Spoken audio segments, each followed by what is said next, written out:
Welcome back to Close Up. With Chris Pappas officially moving on from the 1st Congressional District, the floodgates could open for another year like 2018, when a small army of candidates competed for the Democratic and Republican nominations. One of the potential GOP contenders considering a run for this newly open seat is a candidate from the last cycle. Republican Chris Bright joins us this morning on Close Up. Chris, thanks for joining us. Thanks, Adam. So let's start with some big news from this last week. President Trump imposing sweeping tariffs on trade for a lot of U.S. trading partners, markets plummeting as a result. Do you believe President Trump will ultimately be vindicated on this issue? Yeah, you know, tariffs don't work. And I think that's almost a principle that every economist, whatever side of the aisle you're on, agrees on. Trump knows this, and he's surrounded by smart entrepreneurs. I mean, you know, Mike Waltz was an entrepreneur, Vivek, obviously Elon Musk. These are all smart people who understand the dynamics of the economy. But there's a bigger play at here, right? So other countries have been charging us obscene tariffs for a long time. And Trump understands the concept of leverage. He understands the longer term implications. So I'm willing to kind of watch this play out, see how this unfolds, but it is going to cause some short-term pain.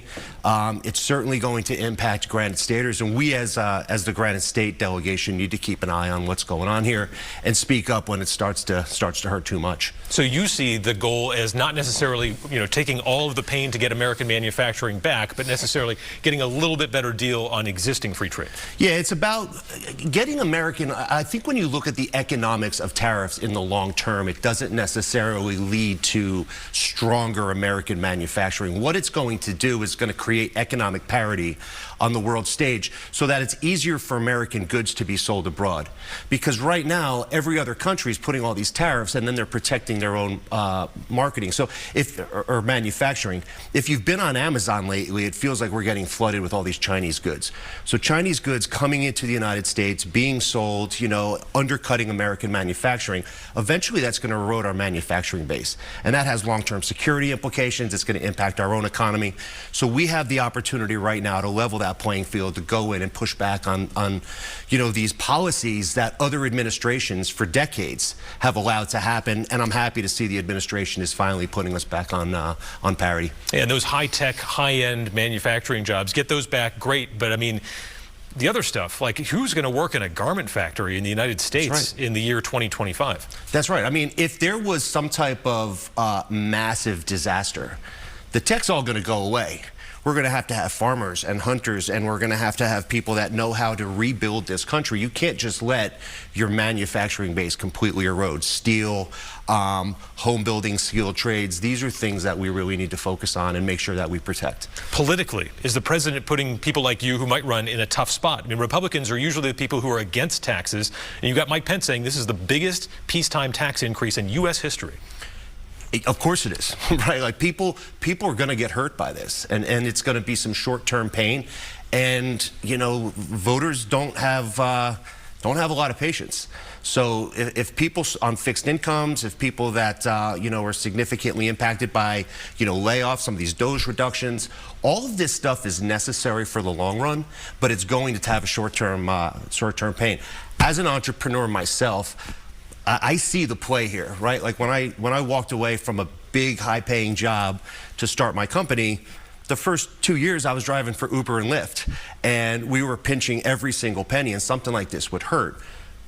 But, you know, building this and staying away from debt and making the right decisions, was able to build a company that right now is worth $150 million. So I had to go through that short-term pain to get to where I'm at. I see that play that they're trying to run on this global scale. It looks very messy, but I'm optimistic that we're going to come out on the other side better prepared to kind of face the challenges of the next 100 years. How much time are you willing to give them? Obviously, in the middle here are the American people. That's a good question. I don't know. We are literally in historic territory right now where we haven't seen an administration actually try to pare back the government. It's always, let's spend more, let's address this issue, and we're never kind of paring back regulation and creating efficiencies.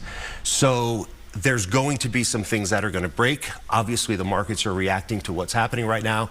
And it's something that we literally need to monitor and course correct as we go, almost in real time. What are your thoughts on Doge and Elon Musk?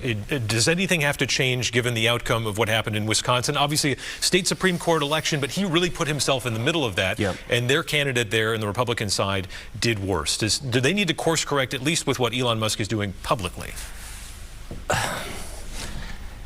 Maybe publicly from a politics. See, this is where I, as a guy, I ran now, so I can't necessarily call myself not a politician.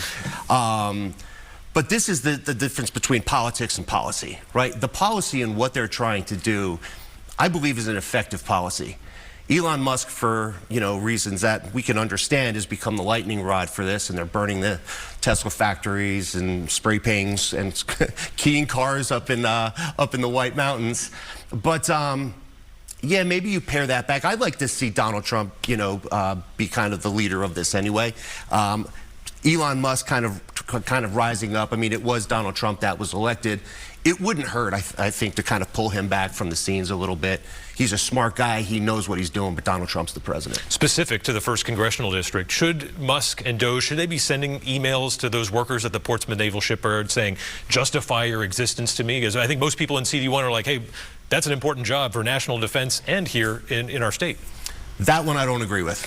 Yeah. Dear nuclear submarine tech, what did you do today? We don't want them putting that out there, right? So that is a critical job. Over the last, 2 or 3 years, there's been a lot of federal focus on trying to expand the capabilities of the naval shipyard. The Navy's submarine gap in relation to China is alarming. And this is a depot-level nuclear facility that needs to be protected, and you can't just scale down those types of skilled labor and then all of a sudden bring it back. So if we make those cuts now, we're looking at 5, 6, 7 years of implications if we needed to scale that capability back, and I believe we will. We need to maintain those jobs, and we need to protect those types of critical resources. Yeah, the DOD has said that they're probably going to leave them alone at this point. Social Security, how far do you want to see them go on that? You can't cut Social Security. These are people that have paid into this. These are people that are depending on it. You can't pivot once you're on Social Security and go back and find another job. So we have to protect that. That's why I like some of these other cuts in Doge, finding efficiencies, figuring out ways to, kind of bolster Social Security and make sure that it's around for all Americans. On immigration, clearly after November, Republicans had a serious mandate to do things differently at the border. But, obviously Trump is doing his thing now. Do you have any concerns about the lack of due process that's been involved with some of these deportations, in particular, getting rid of the gang members, sending them to an El Salvadorian prison? There's been one individual identified who apparently is not a member of the gang and was sent in error, and now they're saying they can't get him back. Well, two different issues, right? In general, I don't have an issue with these deportations and sending folks back and with the lack of due process. Why? Because they're not citizens of the United States. They are not entitled to the same protections of the Constitution that if they were here legally, they would. So, it's not that they're just these massive nets and kind of scooping people out. And that one instance where we have that, yeah, I think, that was probably a mistake. If it was somebody that had a green card or was here legally and was kind of round up and shipped off, sure, they should have due process. But the majority of these people that you're seeing deported right now are not American citizens. They're here illegally, and they shouldn't be afforded the same protections. And that's pretty much, to me, a black and white issue. Yeah. What's your timeline in terms of making a decision on whether or not you're going to get into this thing for a second time around? I want to do this. And I learned pretty much everything. Well, I did. I learned absolutely everything on the last run. And I almost feel like it's a duty to take the lessons learned. The issues are still there. And a lot of the progress we're making right now is by executive order. So if we need to codify this into law, we're going to need a strong Congress. So I'm looking at opportunities to go back into the Army. I'll be 50 in October. I'm not going to have many more chances to lead soldiers. So as long as I can do both, I'll probably, do that. And if I could serve in the Army and still run, then I'll do that. And I'll probably know by the end of the month. All right, Chris Bright, keep us posted, and we'll surely see you again here. Appreciate your time. Thanks, Adam. All right, and we'll be right back with more from our first interview with Senate candidate Chris Pappas. Stay with us.